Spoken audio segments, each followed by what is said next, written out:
Do you want to go on a little tour first? That would be great. Yeah. Okay, I'm going to show you some stuff, and I do it. Well, I want to show you new, old, everything, and we made the signage. So these glass blocks were mounted in walls, about 5 foot high. Can you see them? Brick walls. Yep. And under the blocks were LED lights, and each wall had our glass spelling the name of the community. I'm afraid to move. I know, I'm afraid to Glass, touch if stuff. I could, well, Yeah. bull in the glass Tell you what, shop. here. I'll give you the camera and you can walk backwards and do it. This is the piece that his wife did, and Will can tell you about the process that she developed or that she researched, and has a piece, I believe, in Smithsonian. I just can't get my fill of this. These are the archives, and in these archives are things that would probably be responsible for giving me the confidence and the impetus to continue pursuing glass. As part of the cabinet are pieces that I was doing when I first moved to Pennsylvania in undergraduate school. We've been fortunate to have jobs doing things like the Pagoda Awards, and we've done work for the Reading Hospital. We did the installation in the N wing, the new N wing at the Reading Hospital, in the cardiology waiting room. I try to utilize what glass can do, the properties of glass, to capture and convey ideas. And in the case of the waiting room at the N wing, people are in that cardiology ward usually because of something that's a source of stress, or they're in there because of stress. Take your choice.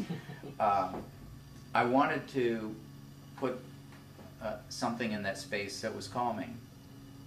I'm familiar with the ocean and oceanic imagery, and sitting on the edge of the sea can be extremely relaxing. And I've gotten testimonials sent to me from people who were in that wing, just explaining that that's exactly what happened.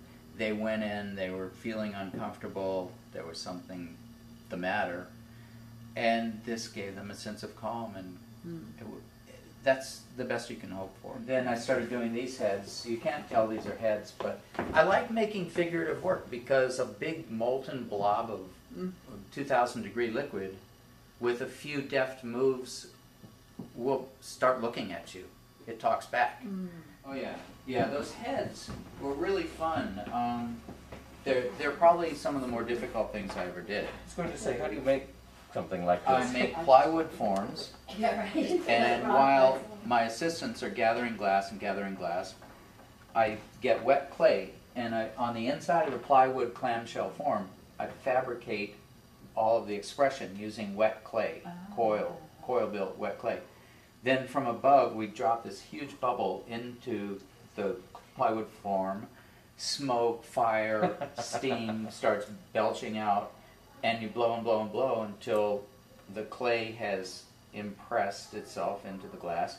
Then you open the plywood, and out you come with this giant piece of bubble head-shaped thing at the end of a blowpipe. It's funny to see. I was going to tell you about glass tiers. These are our standard tiers, and these are cremation tiers. This was our early example. This is cremated remains embedded in the glass, but now we do it a different way. We make a hollow form, and then we heat the form to 200 degrees, and we heat the ash to 200 degrees so there's no moisture, and then we put the ash inside the tier and seal it. So many urns are so boring, and often they're either tacky, trite, or ugly, or all of the above. My mother-in-law is in a cast bronze turtle from China. I don't want that.